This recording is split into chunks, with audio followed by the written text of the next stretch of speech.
Yeah, we back. We're back. We're back. We're bringing the first segment, and this segment came up when I read an article out of, I think it was out of Christian Post or it was either Christianity Today. I forget which one, but it was an interesting article. The article talked about the stigma that we have inside the church on mental illness or mental diseases. So I was thinking like that'd be something that we really need to talk about. And then also, just so happened that I was on YouTube yesterday, and this dude that I follow, he was talking about he was having trouble with his depression and different things, and he wasn't on medicine. And he felt like it was getting worse because a lot of people at church or some people close to them saying that you should try the Jesus route, and then and expect God healing. So that's why I want to get to talk about mental illness, and I want to give this I just want to put this out there. I'm not a doctor. I do not tell you what you should do. I do not tell you what you should do with your body when it comes down to to what the doctors say, unless I tell you, this is what the Bible say towards that. I am not going to condone or condemn anybody for what you do when it comes down to your mental health. But being a teacher of the way, being a follower of Jesus, I have to teach what the Bible teach, and then tell you to do what's best for you. At the end of the day, this is your body. You know your body best. At the end of the day, you know your body. You know your body best. I know my body. I know what I'm going to do. All right, so let's quick get into the question. The first question, and I'm gonna ask 3 questions about for this. First question: why is there a stigma in the church on mental illness? Why? You can't say it's not a stigma, because there is a stigma. But why? So we will be trying to answer that question. The second question: if you're affected with mental illness, what help should you seek? Are all the ways? Try to answer, what help should you seek? Third, can you go to hell for taking medicine for your mental illness and not trusting in God? So those are three questions we're going to ask. And the first is, why is there a stigma? And I think if we look through history, there has always been depression. There has always been, I guess, I'm not gonna say some form of mental illness. And I truly believe the reason why there's a stigma on it in the church is because we haven't seen it this bad in a while. We haven't seen it this deadly. And the church is hooked up with the society of the American church is pretty much hooked up with the society of America, right? Where if America does not agree with it, usually the church don't agree with it. And for a long time, mental illness was taboo. If you had a mental ill family member, you kind of like put them away. You lock them up in a room, or you lock them up in this asylum where they can, quote unquote, get help. And because the church is so connected to the world, we never really dealt with it correctly, or we never really dealt with it the right way. And what we need to do is deal with it.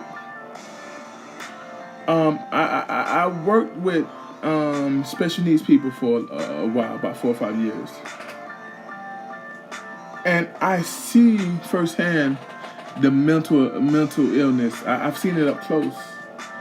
And I do applaud our society now, where we're trying to get them involved. It was one guy, man, he was so cool.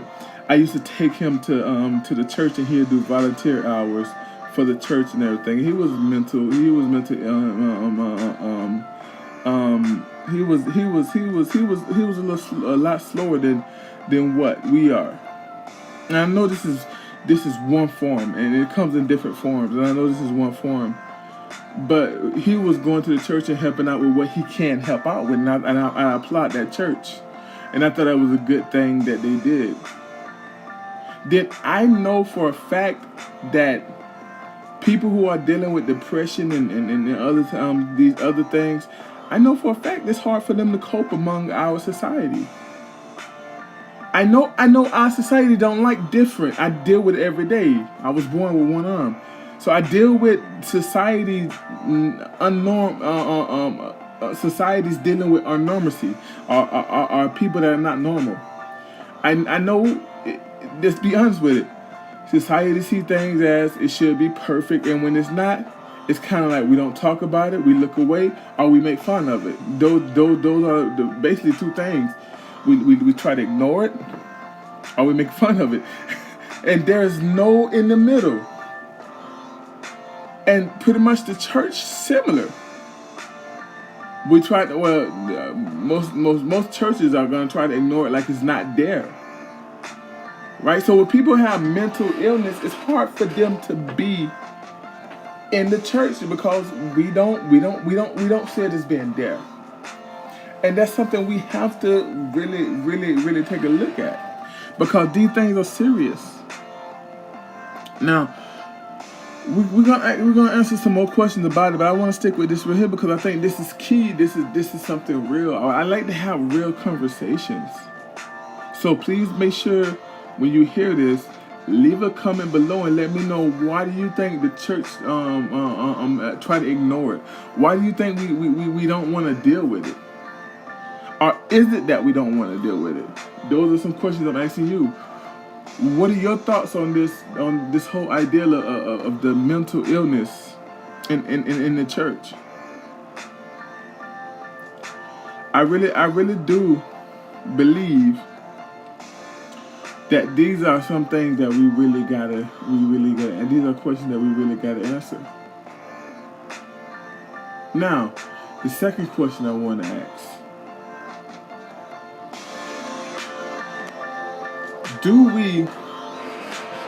how do we deal with this? I know I had a different second question, but I kind of want to ask this question now. How do we deal with this inside the church? How do we deal with somebody that gets depressed? How do we deal with that when we get to the church and we're supposed to deal with these things? We're supposed to build people up. How do we? How do we help people understand this? Or should a pastor go to school to understand this disease? I don't believe that should be so. I believe that there is healing. I really do believe there is healing for people who have mental illnesses, whatever that be, whether it be depression, bipolarism, all these different things. I really do believe that there is healing. And I really do believe that the church, we have to deal with this better. And to answer the second question, what's the best way to deal with the mental illness? Should you take your medicines, or should you depend on faith? I'm gonna say it this way. I say it this way.